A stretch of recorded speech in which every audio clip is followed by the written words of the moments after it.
Let's learn how to delete a YouTube channel permanently. If you want to delete your channel but don't know how, you don't have to struggle anymore. After watching this video, you'll know how to do it. The first thing you need to do is check if your YouTube app is updated. Once you're sure it is, we can proceed. First, open the YouTube app on your phone. When you open YouTube, you'll be on the home page, but you don't need to be on that page. You need to be on the page that opens when you click on the U option located in the bottom right corner of the screen. Once that page opens, you'll see some information. On that page, you need to click on the profile picture of your account. When you click on that, a page will open where your channel is located. On that page, you need to click on the three dots in the top right corner of the screen. When you click on that, two options will appear, and you need to click on the Help and Feedback option. When you click on that, a page with several options will open. From those options, you need to click on Delete or Hide YouTube Channel.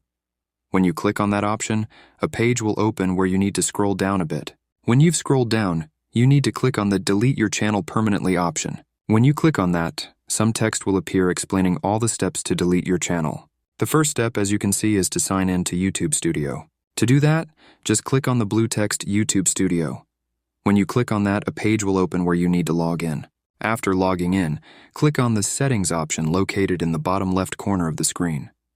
When you click on that, a page will open where you need to click on the Channel option. After clicking on Channel, the next step is to click on the Advanced Settings option. Once you've done that, scroll down and click on the Remove YouTube Content option. Then, when you click on that, a page will open where you need to click on I want to permanently delete my content.